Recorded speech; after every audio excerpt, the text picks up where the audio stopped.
Assalamualaikum warahmatullahi wabarakatuh.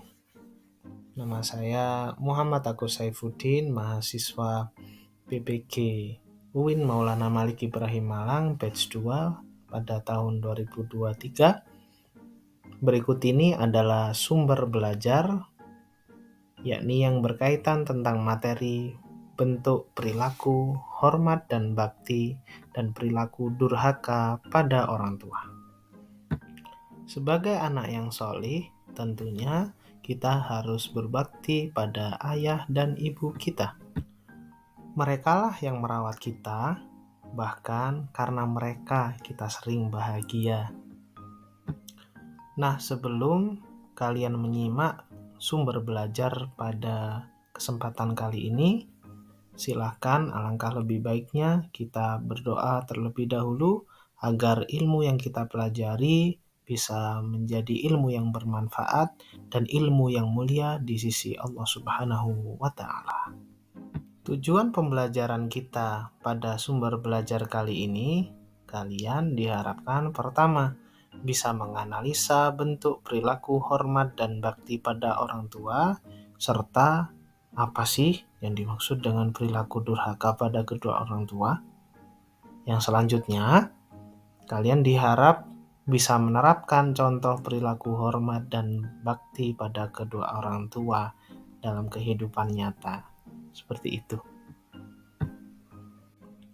Nah, ini dia materi kita. Hormat dan bakti pada orang tua dan durhaka pada orang tua.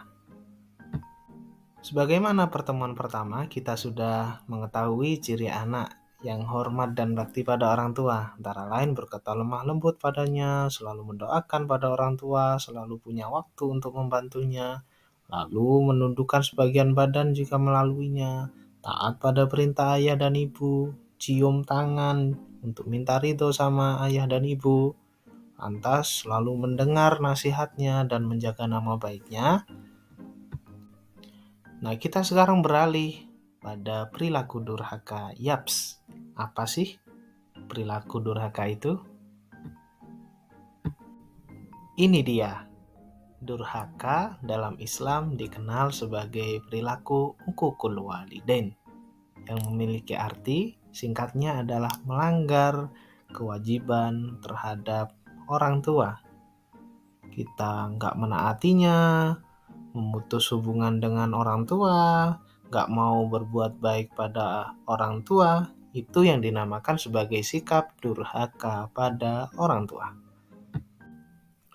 Jika kamu termasuk anak yang berperilaku durhaka, maka ini cirinya. Dan jangan dicontoh ya. Yang pertama, ngucap atau kata-kata yang tidak sopan pada orang tua. Yang selanjutnya, membentak atau meninggikan suara pada orang tua. Itu dilarang. Yang selanjutnya, tidak menghargai atau tidak menghormati orang tua. Kita kurang ajar sama orang tua. Yang selanjutnya, tidak memenuhi hak orang tua. Seperti nggak memenuhi kebutuhan, tidak mau membantu pekerjaan, membangkang terus atas perintah orang tua. Dan yang selanjutnya, kita tidak memperhatikan nasihat atau saran orang tua. Bahkan ada anak yang mereka mangkel dan mereka kesal jikalau mereka dinasihati sama orang tua. Yang selanjutnya, ciri anak yang durhaka sama orang tua, dia tak menghormati keputusan atau pendapat orang tua. Dan yang selanjutnya, ia tidak memperhatikan kebiasaan atau adat istiadat yang dianggap penting oleh orang tua. Kita menghiraukan setiap adat yang baik, perintah yang baik yang dilakukan oleh orang tua. Yang selanjutnya, kita nggak mau ngucap terima kasih, nggak mau syukur atas keadaan orang tua. Dan kita terakhir adalah kita tidak menanamkan rasa syukur atas nasihat dan bimbingan orang tua. Nah, jikalau kalian kurang paham terkait materi durhaka pada orang tua, maka silahkan simak video berikut ini yang bercerita tentang sahabat Rasulullah Shallallahu Alaihi Wasallam, yakni kisah Alqamah. Silakan menonton.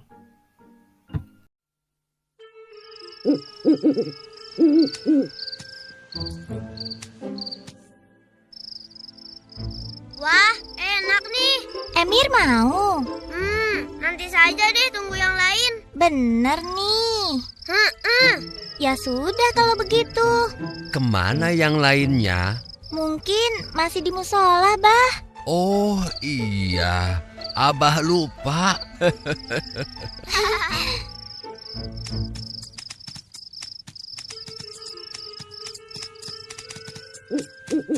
Assalamualaikum. Waalaikumsalam. Cucu-cucu Abah, ayo kesini. Ceritanya sudah dimulai, Bang. Belum dimulai. Ayo minum dulu. Mantap. Sip. Enggus makan ya, Bah? Iya, silakan saja. Ayo deh, Bah. Dimulai aja ceritanya. Iya, Bah. Iya. Ayo mulai. Baiklah, kalian sudah siap? Siap, Bah. Siap, Bah.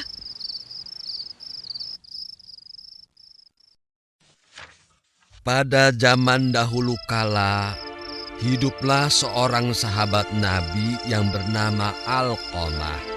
Di saat sakratul mautnya, dia didera rasa sakit yang amat sangat dan berkepanjangan. Berhari-hari dia berada dalam keadaan itu.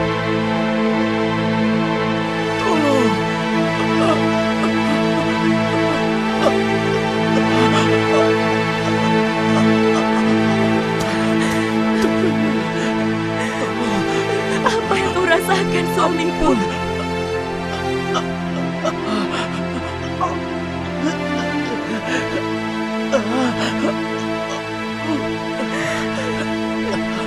Katakanlah, suamiku, apa yang kau rasakan?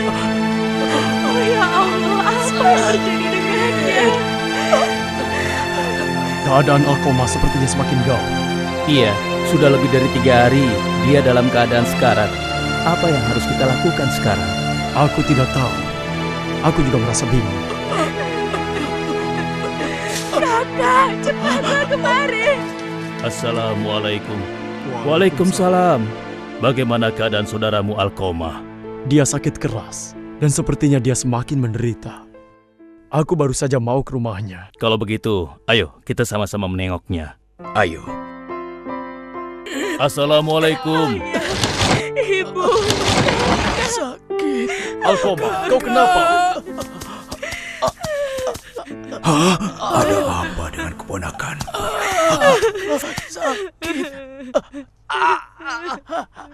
Astaghfirullahalazim. Apa gerangan yang menimpa suamimu, wahai putriku? Aku pun tidak tahu, Ayah. Sudah beberapa hari ini suamiku begini.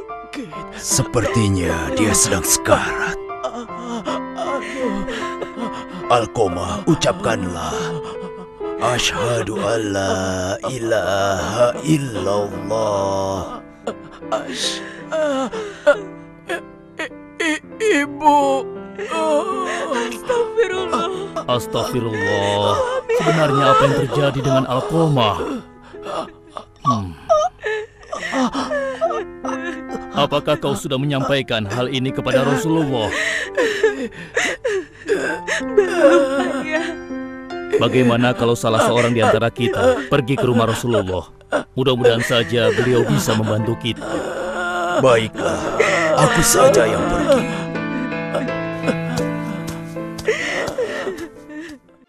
Mengetahui beratnya penderitaan Alqamah, salah seorang sahabat yang lain bergegas menemui Rasulullah. Di hadapan Rasulullah, sang sahabat menceritakan penderitaan Alqamah yang tengah menghadapi sakaratul mautnya. Nabi pun bertanya, apakah Alqamah masih memiliki ibu? Sahabat pun menjelaskan bahwa Alqamah masih memiliki ibu yang sudah tua. Lalu, apa kata Nabi, Bah?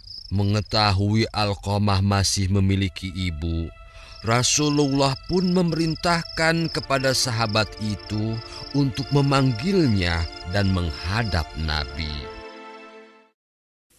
Wahai adikku, saat ini putramu Alqamah sedang sakit. Aku kesini untuk menjemputmu. Tidak, aku tidak sudi datang ke rumah Alqamah. Dia bukan putraku lagi. Tapi keadaan Alqamah sangat menyedihkan. Dia tengah sekarat. Apa kau tidak kasihan? Aku tidak peduli, sebagaimana ia tidak kasihan dan peduli padaku. Bagaimana kalau dia meninggal? Biar saja dia meninggal dan menderita selamanya. Astaghfirullahalazim. Aku tidak peduli. Hah? Baiklah kalau kau berkeras hati. Aku kesini atas permintaan Rasulullah. Beliau ingin bertemu denganmu. Benarkah? Kenapa tidak kau katakan sejak tadi? Kemarahanmu pada Alqamah telah menghalangiku menyampaikannya. Baiklah, aku segera memenuhi panggilannya. Kita berangkat sekarang.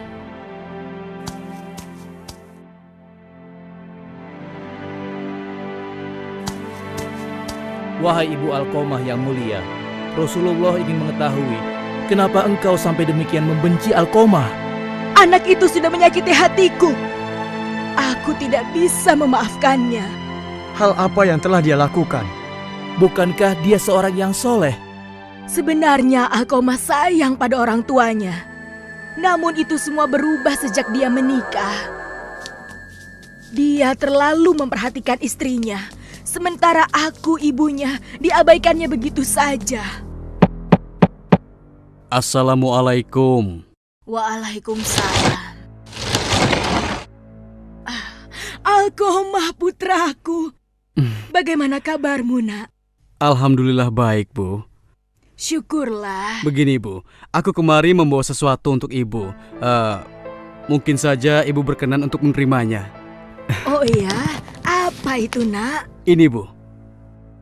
Subhanallah, indah sekali pakaian ini. Terima kasih banyak putraku.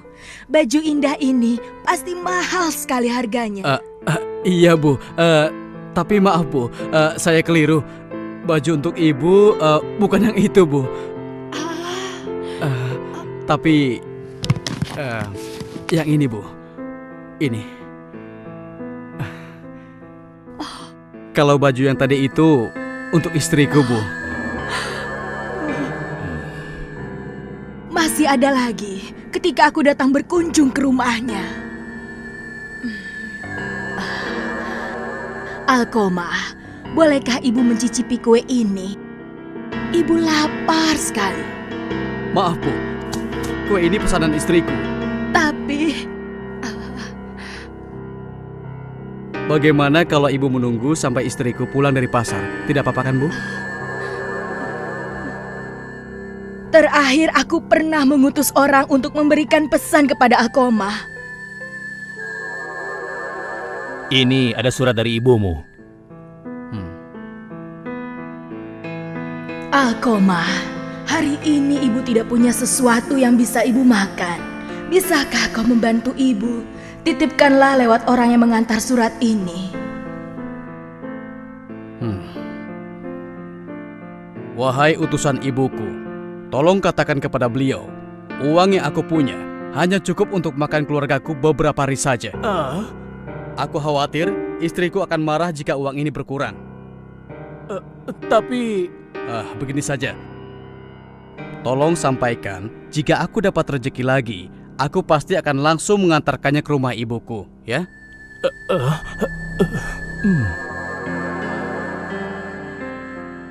Kalau begitu baiklah, Rasulullah sudah mendengar semuanya. Sekarang apakah engkau masih tetap pada pendirianmu, wahai ibunda Alqamah? Aku tidak sudi untuk mengenalnya lagi.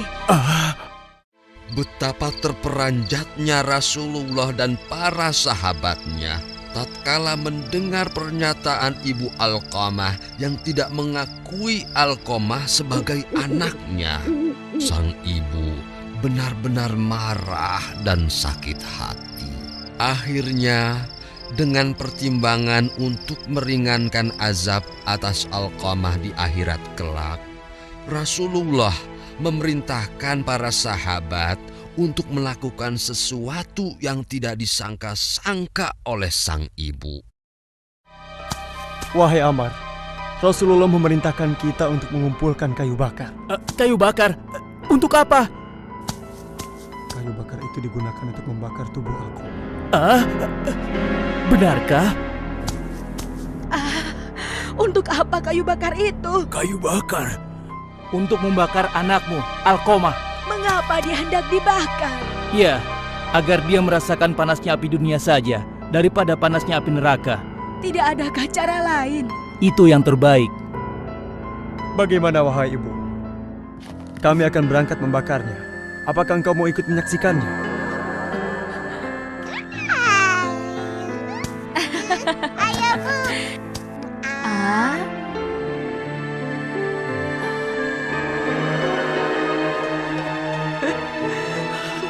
Ayo kita pergi, Ammar. Kita harus segera melaksanakan perintah Rasulullah. Saksikanlah ya Allah, yang di langit dan Rasul yang di bumi, serta semua yang hadir di sini. Sungguh, aku telah meridhoi dan memaafkan Alqamah. Alhamdulillah. Asyhadu an la ilaha illallah wa asyhadu anna Muhammadar Rasulullah. Inna lillahi wa inna ilaihi raji'un.